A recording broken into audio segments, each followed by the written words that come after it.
दिल्ली आतंकी हमले की जांच से जुड़ी एक बहुत बड़ी खबर सामने आ रही है। जांच ने एक ऐसा मोड़ ले लिया है जिसने सच में सबको हैरान कर दिया है। एक ऐसी कड़ी मिली है जिसके बारे में शायद ही किसी ने सोचा होगा। जांच की सुई घूमकर अब एक ऐसी जगह पर आ गई है जिसकी किसी ने कल्पना भी नहीं की होगी। एक यूनिवर्सिटी।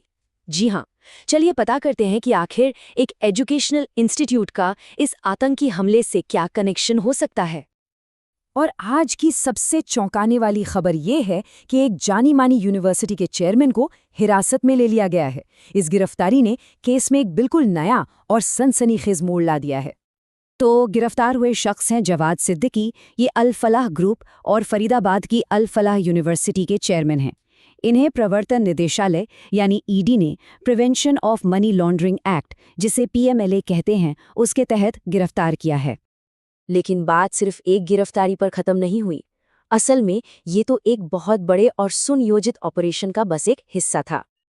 ईडी ने दिल्ली एनसीआर में एक साथ 19 ठिकानों पर छापे मारे। जरा सोचिए, एक ही वक्त पर 19 अलग अलग जगहों पर रेड।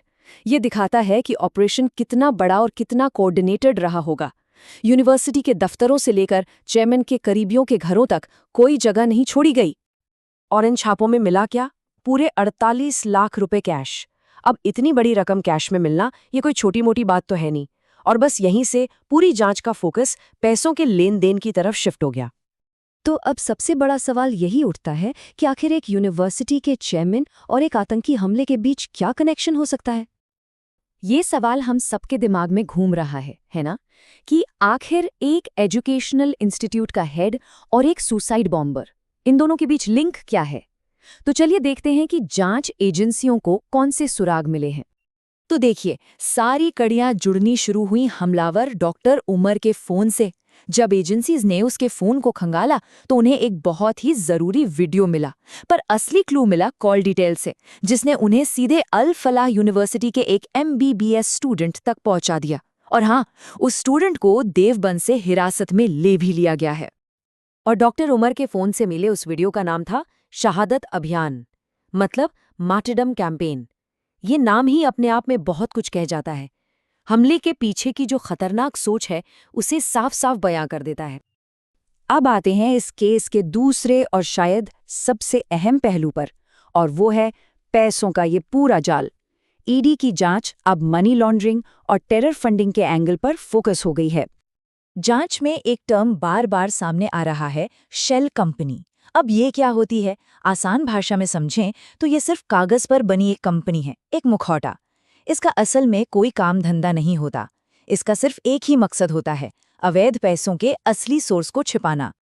तो ईडी ने पैसों के इस जाल को कैसे खोला? देखिए, सबसे पहले उन्होंने कुछ बहुत ही सस्पिशियस, मतलब संदिग्ध लेन देन पकड़े। इन ट्रांजैक्शंस को फॉलो करते करते वो 9 शेल कंपनियों के एक पूरे नेटवर्क तक पहुंच गए। और जब इन कंपनियों के पैसे का रास्ता खोजा गया तो सारे तार सीधे यूनिवर्सिटी से जुड़े अकाउंट्स तक जा मिले। अब सबसे बड़ा सवाल यही है, क्या ये पैसा टेरर फंडिंग के लिए इस्तेमाल हुआ? तो चलिए एक बार अब तक की पूरी जांच पर नजर डालते हैं कि अब तक क्या क्या हुआ है और मामला आखिर किस मोड़ पर खड़ा है। तो देखिए, अब तक का हिसाब क्या कहता है। कुल गिरफ्तारियां हो चुकी हैं 15, छापे मारे गए हैं 19 ठिकानों पर, 9 शेल कंपनियों का पता चला है और 48 लाख रुपए कैश जब्त हुआ है। ये सिर्फ नंबर्स नहीं है, ये बता रहे हैं कि ये केस कितना बड़ा और कितना गंभीर है। जैसे जैसे जांच की परतें खुल रही हैं, मामला और भी संगीन होता जा रहा है। एक यूनिवर्सिटी चेयरमैन की गिरफ्तारी और टेरर फंडिंग का एंगल, इसने इस केस को देश के सबसे बड़े मामलों में से एक बना दिया है।